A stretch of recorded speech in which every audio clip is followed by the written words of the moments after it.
Olá, quarta-feira, 8 de maio. Hoje de manhã foi registrada a temperatura mais baixa do ano, 10 graus. Esse é um dos destaques do Unesp Notícias. Veja como os bauruenses enfrentaram o dia frio. Lagoa limpa. Obras trazem de volta vida ao parque. Aqui no Parque Vitória Régia dá pra gente ver uma coisa que acontece debaixo de quase todas as árvores.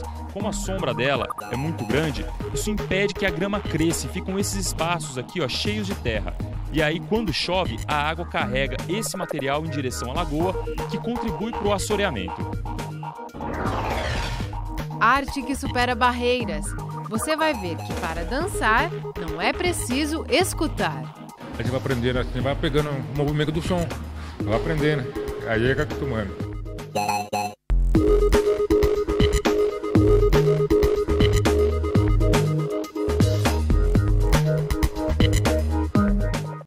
Nas últimas semanas, a lagoa do Parque Vitória Régia tem passado por obras de recuperação.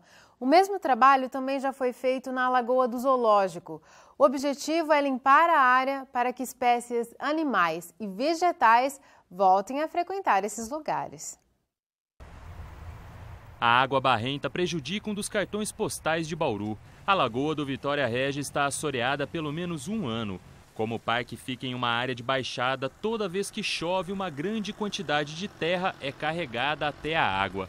Vem das ruas vizinhas ou até mesmo do próprio parque. Aqui no Parque Vitória Régia dá pra gente ver uma coisa que acontece debaixo de quase todas as árvores. Como a sombra dela é muito grande, isso impede que a grama cresça e ficam esses espaços aqui, ó, cheios de terra.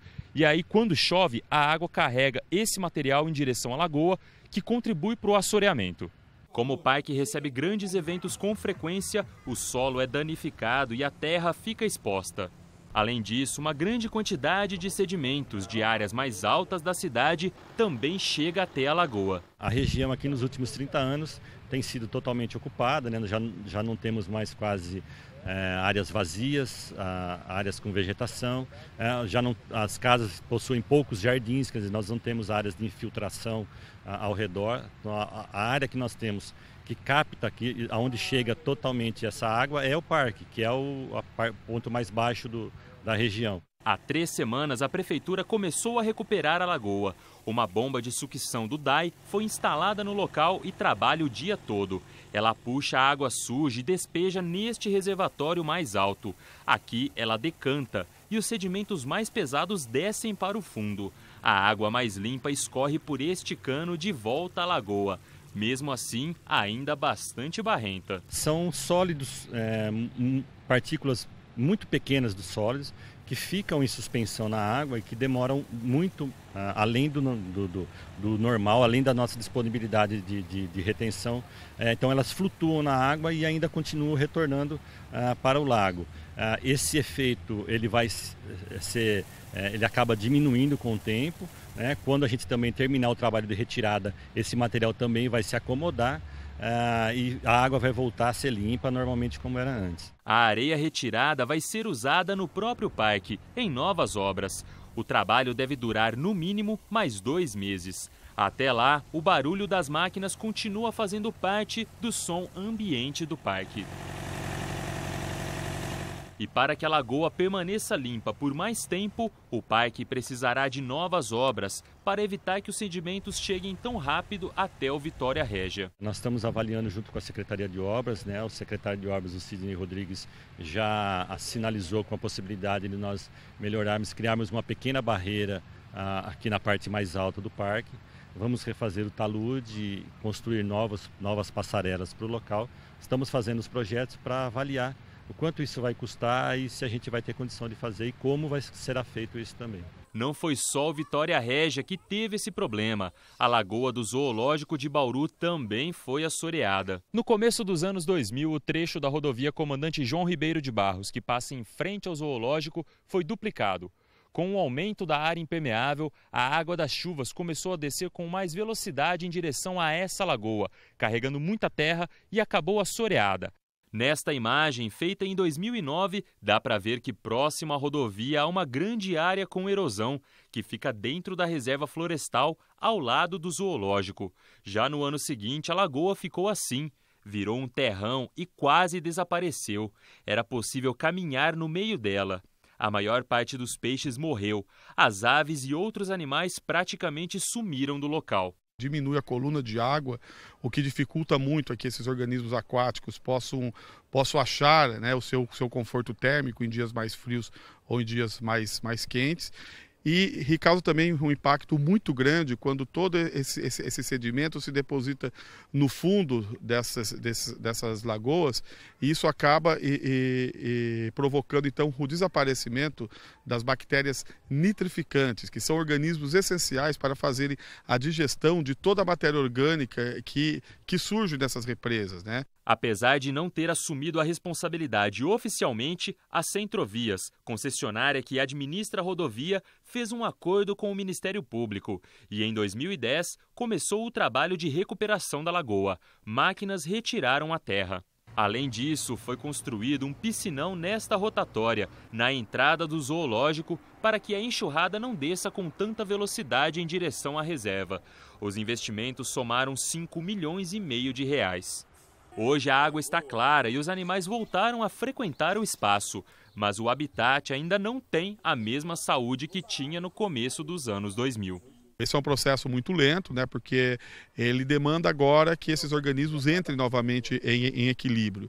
Então, como faz aí menos de 2 anos que terminou todo esse processo, né, a gente acredita ainda que deva demorar aí mais 8 ou 10 anos para que nós tenhamos essa represa com a mesma vida que existia, ou muito próximo daquilo que existia antes de iniciar todo esse processo de assoreamento.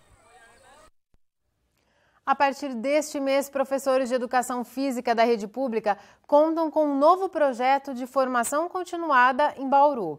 A abertura foi hoje. Professores provisionados.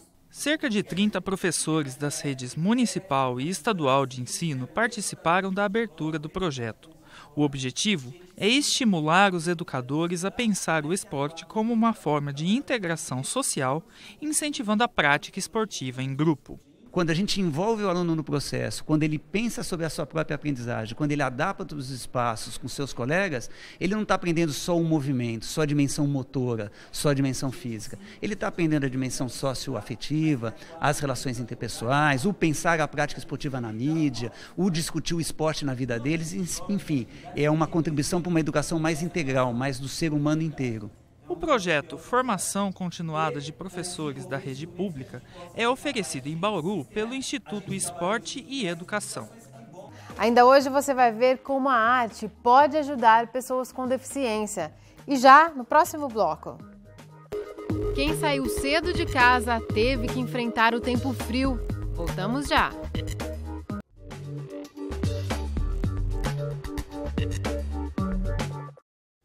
A previsão do tempo se confirmou e hoje a cidade registrou a temperatura mais baixa do ano, pouco mais de 10 graus às 6h40 da manhã.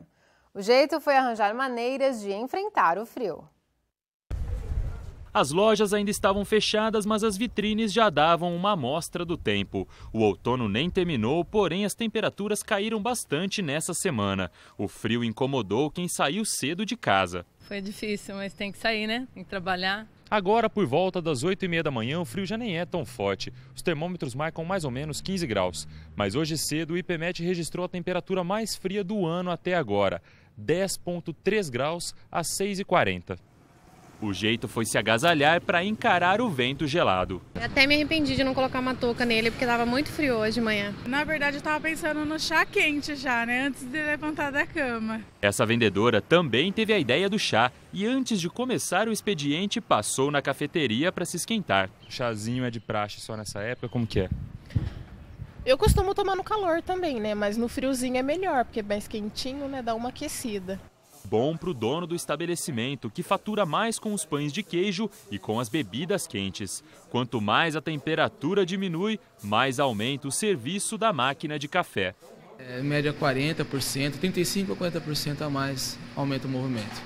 Na venda de café? Café em geral, né? Mais a parte da cafeteria, claro que é um alimento quente, né?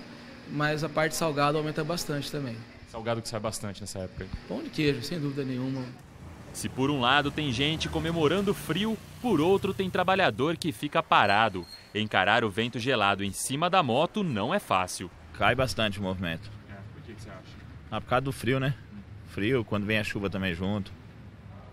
Aí fica meio difícil para nós trabalhar aí. Tem que se virar nos 30 aí, fazer um bico por fora também, porque senão não dá para sobreviver não. E quem enfrentou o frio antes do sol nascer nem precisava mais de blusa no meio da manhã. Acordou que horas hoje? 20 para as 4 da manhã. Como é que estava 20 para as 4? Estava muito frio? Frio, bastante frio. Bastante. E aí, como é que faz para sair para trabalhar nesse friozão? Se agasalha um pouquinho e vai embora trabalhar. Café, chá, bastante roupa. O pessoal se vira como pode para espantar as baixas temperaturas. Vale até esperar no sol, enquanto o patrão não chega para abrir a loja. O frio desta quarta-feira já assustou o pessoal. Mas amanhã a temperatura deve subir um pouco. Veja a previsão no mapa. O tempo permanece estável devido à atuação de uma massa de ar seco e frio sobre o estado de São Paulo. A umidade do ar continua baixa no período da tarde e as temperaturas têm ligeira elevação. Bauru segue a tendência do estado. Não há previsão de chuva até o fim de semana. A umidade do ar agora é de apenas 35%. A máxima hoje ficou em 23 graus. Amanhã pode subir para 26 em Bauru e em Piratininga. Em Agudos, os termômetros não devem passar dos 25 graus. E por falar em tempo, a campanha de vacinação contra a gripe vai até sexta, dia 10 de maio. As vacinas estão disponíveis nas unidades de saúde, mas até o momento, apenas 61% do público-alvo foi vacinado. A meta é atingir 80%. Além das unidades de saúde, aqui no Calçadão foi montado um posto para vacinação de quem passa aqui pelo centro. Quem tem mais informações é a Maíra Foloni, ela é enfermeira do Departamento de Saúde Coletiva. Maíra, como tem sido a procura aqui no Calçadão, nesse posto? Nós estamos aqui no Calçadão desde segunda-feira e a procura tem sido boa. A população que tem vindo fazer as suas compras tem nos procurado e nós temos vacinado na medida do possível. Quem pode se vacinar? Nós podemos vacinar os grupos prioritários, que são os idosos, pessoas a partir de 60 anos, as gestantes, as puérperas, que são mulheres que tiveram filhos até em 45 dias, as crianças de 6 meses a menores de 2 anos e os portadores de doença crônica. Lembrando que esses portadores, eles precisam nos apresentar uma indicação médica por escrito dessa doença que tem necessidade de tomar a gripe, a vacina contra a gripe, ou a receita médica como um comprovante. Que tipos de doenças crônicas? São os diabéticos, pessoas neurológicas que tiveram AVC, entre outros. Além desse posto, onde mais que as pessoas podem se vacinar? Todas as unidades de saúde, elas estão fazendo a vacinação contra a gripe, das 8h30 às 4h30 da tarde. Mas aqui estaremos no Calçadão até a sexta-feira, das 9 da manhã às 11h30. Obrigado pelas informações. Então, o pessoal que estiver passando aqui pelo centro pode procurar esse posto aqui até sexta-feira. Guilherme Tavares para o Unesp Notícias. No próximo bloco, a fonoaudióloga Luzia Ventura, do Centrinho, fala sobre a inclusão de pessoas com deficiência auditiva por meio da dança. Conheça pessoas que superam limitações físicas com a ajuda da arte.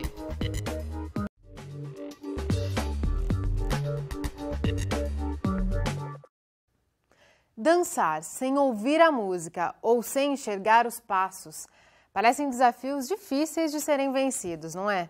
Na reportagem que você vai ver agora, vamos mostrar que com arte é possível superar as barreiras.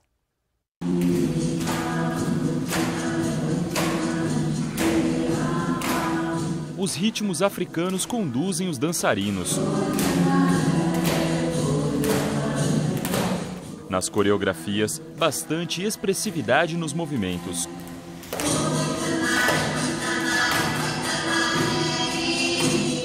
Eles são alunos do projeto Arte Superação, que oferece aulas de dança.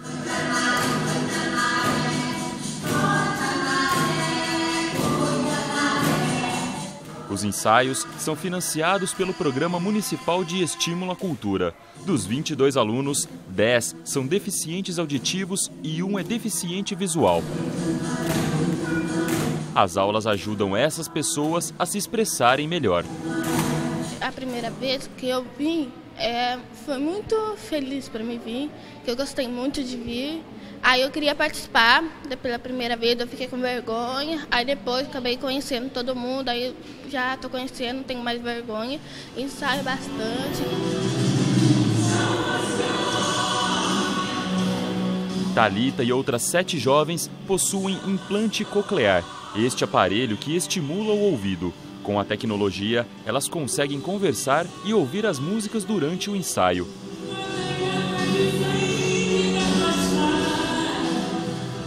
Mas nessa turma, tem gente que se guia de outras formas durante as aulas. Edmércio não escuta nada, é totalmente surdo. Mas por leitura labial, ele entende o que as pessoas falam e consegue conversar. Mas e para dançar, como é que faz? A gente vai aprendendo, a gente vai pegando o movimento do som, vai aprendendo, aí é que acostumando. Muitas vezes, deficientes auditivos se tornam pessoas tímidas, introspectivas. A dança é uma das formas de ajudá-los a se sentirem menos inibidos. A música ajuda a melhorar, a falar melhor, a entender melhor, enfim. No seu caso, a vergonha acabou? Ainda não. Eu tenho muita coisa a conquistar daqui pra frente ainda. Dançar sem ouvir a música é um desafio. Sem enxergar, deve ser ainda mais difícil. Tulo tem apenas 20% da visão e desenvolveu um jeito próprio de se orientar no palco. A gente vai se orientando com quem está perto. Tá? Quem está perto da gente. E literalmente vai seguindo o grupo, porque como esse grupo é um por todos, todos por um. É a arte ajudando a superar barreiras ao som dos tambores africanos. A inspiração para as aulas veio da filosofia Ubuntu, que sugere uma maior integração entre as pessoas para que todas se sintam mais alegres. Além de um bonito significado, o ritmo bem marcado e a dança contemporânea são elementos importantes na construção da coreografia. Instrumentos de percussão são bons para as pessoas que precisam adquirir ritmo. E como o implantado coclear, o deficiente auditivo e mesmo o deficiente visual, para eles é muito bom essa questão do ritmo, né? Aprende até o sequencial. Por exemplo, quando eu falo Guilherme, eu abro a boca 3 vezes para falar. Até isso a gente, por exemplo, já dançou o nosso nome, né? Então o ritmo para nós é em tudo. Uma turma empenhada, dedicada, que quer fazer bonito em cima do palco. E enquanto se preparam, alguns deles descobrem que ser diferente, às vezes, não faz a menor diferença. Não vejo diferença, é tudo igual, assim, como se fosse uma aula de dança normal. A maior diferença é porque elas são mais jovens, elas conversam as coisas de adolescente e a gente não entra na conversa, assim, só por isso. Os ensaios continuam até junho, quando o grupo se apresenta em um espetáculo de dança.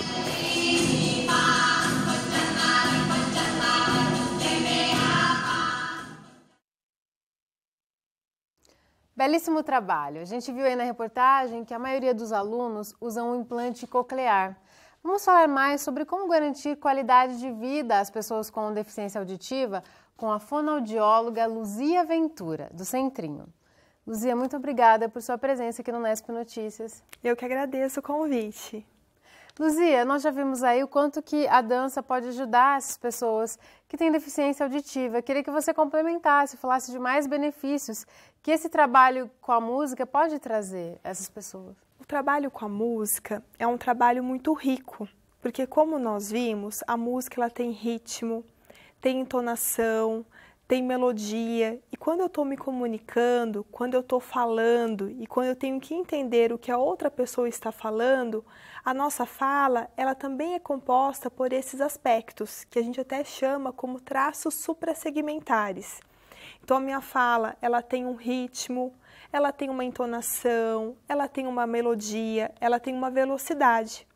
Então, trabalhando esses aspectos, eu vou estar ajudando na comunicação desses pacientes também. Hoje, o trabalho com a música, ele é até utilizado em algumas terapias no sentido de melhorar esses aspectos, assim, dando pistas auditivas. Então, por exemplo, se eu tenho uma criança que ela não ouve muito bem determinado som da fala, eu posso trazer este som para uma música e enfatizar esse som, fazendo com que ele se torne mais perceptível auditivamente. Se eu tenho uma criança que está com pobreza de vocabulário, então ela não sabe muitas palavras, o significado dessas palavras, eu posso trazer essas palavras que ela não sabe para a música dentro de um contexto e fazer com que o vocabulário dela aumente. Então eu posso até criar músicas personalizadas para cada criança, trabalhando a dificuldade que cada um está apresentando. Então, realmente, esse trabalho é muito rico e, quando trabalhado em grupo, melhorando a socialização também. E, independentemente do nível de comprometimento da audição que a pessoa tenha? Os benefícios vão depender do nível de comprometimento, mas a gente pensa que se ela está com alguma dificuldade, eu enfatizando, eu dando mais pistas auditivas, eu vou estar facilitando que ela tenha esse acesso auditivo. E a gente viu lá que muitos têm um implante coclear, né? Uhum. E essas pessoas, eu imagino que o implante ele vem a transformar a vida, né, das pessoas com deficiência. Quando que é possível colocar um implante e ele tem algum tipo de restrição, Luzia? Olha, o implante coclear, ele é indicado para certos tipos, para um tipo de perda auditiva. Então, nós temos tipos de perdas auditivas. Um deles, que é chamado de sensório neural, é quando o problema ocorre nas células responsáveis pela nossa audição, que ficam dentro de um órgão, uma região do nosso ouvido, chamado cóclea. Por isso o nome implante coclear. Então, primeiro, é para esse tipo de perda. Segundo, qual o grau da perda auditiva? Então, nós temos perdas auditivas de grau leve. Então, eu tenho uma dificuldade para perceber alguns sons mais fracos da fala e posso usar um aparelho auditivo ou não, que aumente o volume do som para mim, e posso não ter uma dificuldade muito considerável de comunicação. Eu posso ter uma perda moderada, que a minha dificuldade é um pouquinho maior de percepção dos sons, e eu posso usar meu aparelho auditivo e perceber todos os sons, conseguir me comunicar, conseguir desenvolver a fala na criança, sem problemas. E existe os graus severo e profundo, que aí a dificuldade é maior, eu consigo escutar apenas sons mais fortes, então eu acabo perdendo muita informação. E o aparelho auditivo convencional, que também é chamado de aparelho de amplificação, que é o aparelho de amplificação sonora individual, ele só aumenta o volume do som. Nesses graus, pode fazer com que mesmo com o aparelho, a pessoa não ouça todos os sons. E isso comprometa o desenvolvimento de linguagem oral, o desenvolvimento da fala. Então, nesses casos, para perdas auditivas severas e profundas, o implante coclear ele é indicado. Mas existem alguns critérios. Então, o Ministério da Saúde, ele determinou alguns critérios, né? E nós, por exemplo, do Centrinho, trabalharmos pelo SUS, seguimos esses critérios, nos baseamos neles, né? Então, pensando num adulto, por exemplo, é importante que veja se ele perdeu a audição por algum motivo, uma doença, um acidente, ou se ele já não ouvia, né, quando criança, ou nasceu com algum tipo de... Exatamente. Que ele seja oralizado, que ele consiga falar, se comunicar oralmente. Se é uma criança, então, assim, se os pais querem, porque a criança está envolvida no ambiente familiar, ela é totalmente dependente da família.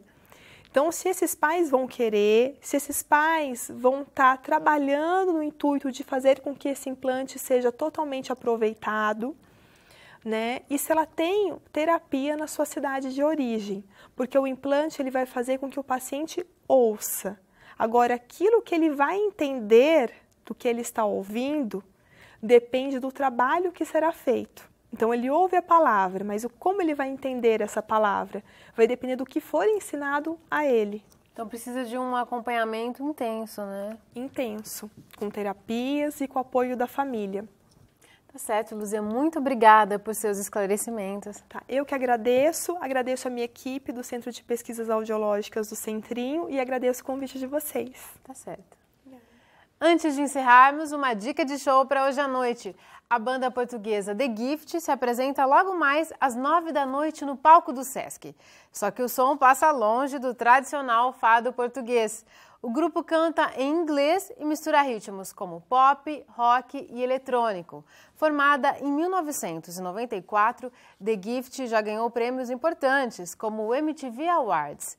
E é com um pouco da música The Singles que a gente se despede hoje. O Nesp Notícias volta amanhã às 5h30 da tarde. Tchau!